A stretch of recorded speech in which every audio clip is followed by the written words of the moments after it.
Okay, I know it's been a really long time since I've done any kind of tutorials, but I've been a bit busy, so here goes.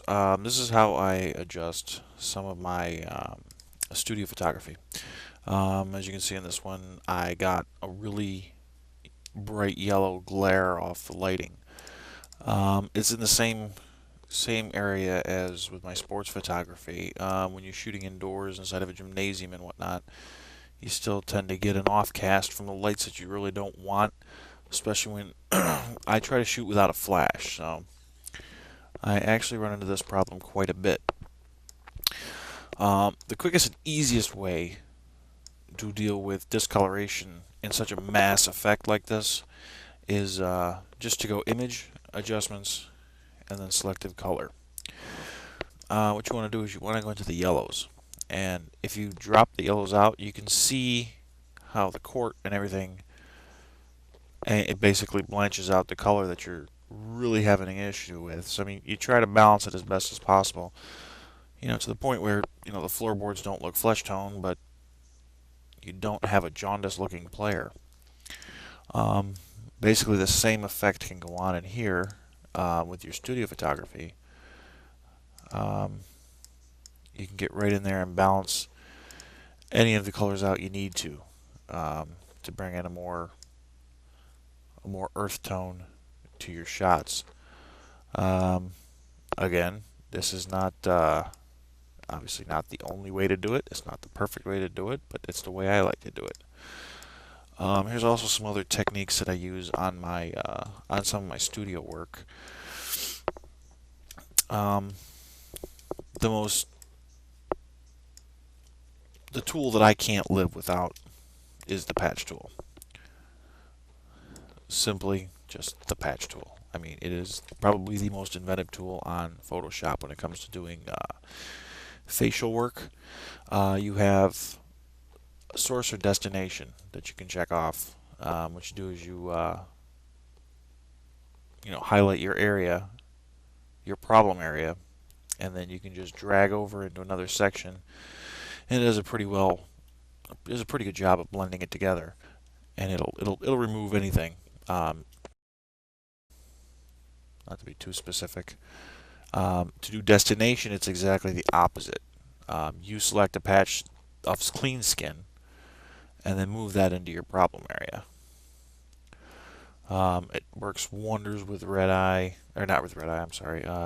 Bags under the eyes, zits, any problematic, any skin problems, scars, um, any pock marks in the skin. It'll even it out. And sometimes you can even patch up wrinkles with it too. But I try not to recommend such a drastic measure.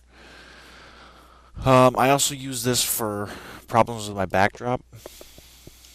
A lot of times I'll get like, I don't know if you can see it with this, but there's like a distinct line that I get right at the seam right here, and I mean it really works wonders.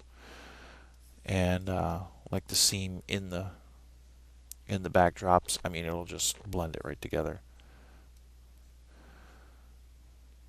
So that's basically what I do to even out skin tone, problem areas in my photos, etc. Um, Basically, another photo technique, and I don't remember where I learned it, so I'm not going to try to even begin to take credit for it. A lot of photos, um, but with studio photography, a lot of times you'll find that the eyes are your main focus. What I do is put in a curves layer, jack the high end for the brightness. I mean, you don't want to go overboard, make them look like a freak, but and then what I do is you hit Control I to invert the layer. Take your brush tool, and someone's trying to bother me. Give me 1 second. Okay, and I'm back. I don't know what I was going after, but what you want to do is you want to grab the brush tool, and then you want to paint in where you want the whites to be. Um, I'll do this very roughly. I'm not trying to be perfect in any way here. Roughly Just trying to get the majority of the whites in here in the eyes. This also works wonders on the teeth. This is a great teeth whitener. After you get a basic run in, you want to throw a Gaussian blur on there. I try to keep it around 1 pixel, and that just softens it up to the point where it doesn't look like it was painted on. Now, depending on your eye colors, depending on what your next move is, because she has brown eyes and there's no real definitive way to adjust that level, I mean, unless you really want to go and tinker with everything, I suggest going and getting another curves and dropping the baseline down, dropping the darker colors in to bring the eyes in, and then hit Control I to invert again, and then with your pen tool, your brush tool, go in and paint the darker color in on the inverted mask.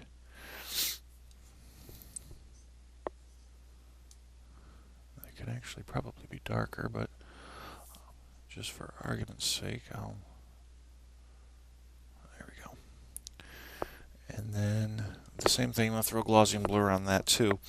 And now if you back out, and I mean, you can see the definite difference when you back out. I'll try to get another video posted as soon as I possibly can with some more tips, what I use in my studio. Thanks. Peace.